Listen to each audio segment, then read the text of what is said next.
स्वागत है आपके अपने चैनल ऑल अबाउट फास्टैग में। चैनल पर नए हैं तो चैनल को सब्सक्राइब करना ना भूले। कर्मचारी पेंशन योजना एम्प्लॉइज पेंशन स्कीम में मासिक पेंशन निर्धारण के मौजूदा फॉर्मूले में बदलाव पर गंभीरता से विचार कर रहा है।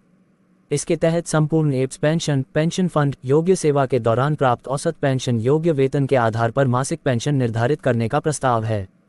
हालांकि इस संबंध में अंतिम निर्णय ईपीएफओ पेंशन, उसके लिए भुगतान की गई राशि और जोखिम का आकलन करने वाले एक्चुअरी की रिपोर्ट के बाद लिया जाएगा। मामले से जुड़े एक सूत्र ने ये जानकारी दी।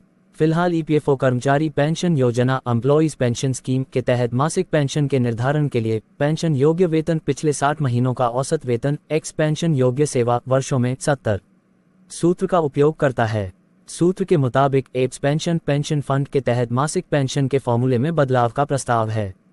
इसमें पिछले 60 के औसत वेतन के बजाय पेंशन योग्य सेवा के दौरान मिलने वाले औसत पेंशन योग्य वेतन को शामिल करने की योजना है। ईपीएफओ पेंशन योग्य वेतन में महीनों। हालांकि सूत्रों ने स्पष्ट किया कि यह केवल प्रस्ताव के स्तर पर है और अभी तक इस पर कोई अंतिम निर्णय नहीं लिया गया है। अंतिम निर्णय एक्चुअरी की रिपोर्ट के बाद लिया जाएगा। अगर ईपीएफओ पेंशन फॉर्मूले में बदलाव करता है तो निश्चित रूप से सभी की मासिक पेंशन का निर्धारण करेगा, जिसमें मौजूदा फॉर्मूले से कम अधिक पेंशन का विकल्प चुनने वाले भी शामिल हैं। इसे एक उदाहरण से समझा जा सकता है। मान लें कि उच्च एप्स पेंशन फंड का विकल्प चुनने वाले व्यक्ति का पिछले 60 महीनों का औसत वेतन 80,000 रुपये है और उसकी पेंशन योग्य सेवा 32 वर्ष है। ऐसे में मौजूदा फॉर्मूले 80,000/3270 के तहत उनकी पेंशन 36,571 रुपये होगी।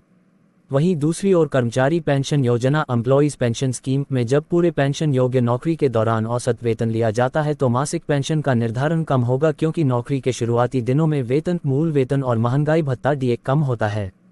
नवंबर 2022 में सुप्रीम कोर्ट ने सरकार से ईपीएफओ सब्सक्राइबर्स को ज्यादा पेंशन का विकल्प चुनने के लिए 4 महीने का समय देने को कहा था। ईपीएफओ ने ग्राहकों को उच्च एप्स पेंशन फंड का विकल्प चुनने के लिए कंपनियों के साथ संयुक्त विकल्प फॉर्म भरने की ऑनलाइन सुविधा प्रदान की है। पहले इसके लिए समय सीमा 3 मई 2023 थी, जिसे बढ़ाकर 26 जून 2023 कर दिया गया है। मौजूदा समय में ईपीएफओ सब्सक्राइबर्स पेंशन के लिए 15,000 रुपये प्रति माह की निश्चित सीमा का योगदान करते हैं, जबकि उनका वास्तविक वेतन इससे कहीं अधिक है।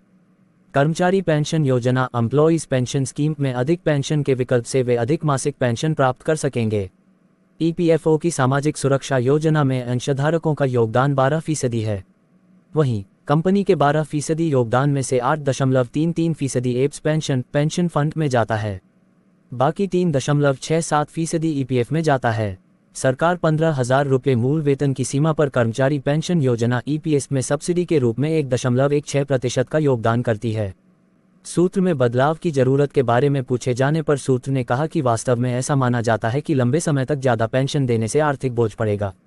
इसलिए कर्मचारी पेंशन योजना एम्प्लॉइज पेंशन स्कीम में नए फॉर्मूले पर विचार किया जा रहा है। पेंशन फंड में पड़े 6.89 लाख करोड़ रुपए के फंड से जुड़े एक सवाल के जवाब में सूत्र ने कहा कि यह पैसा सिर्फ पेंशन भोगियों का नहीं बल्कि ईपीएफओ और कर्मचारी कोष संगठन से जुड़े सभी सब्सक्राइबर्स का है। सभी की देखभाल। ईपीएफओ की 2021-22 की रिपोर्ट के मुताबिक एप्स पेंशन फंड में 6,89,211 करोड़ रुपए जमा हैं।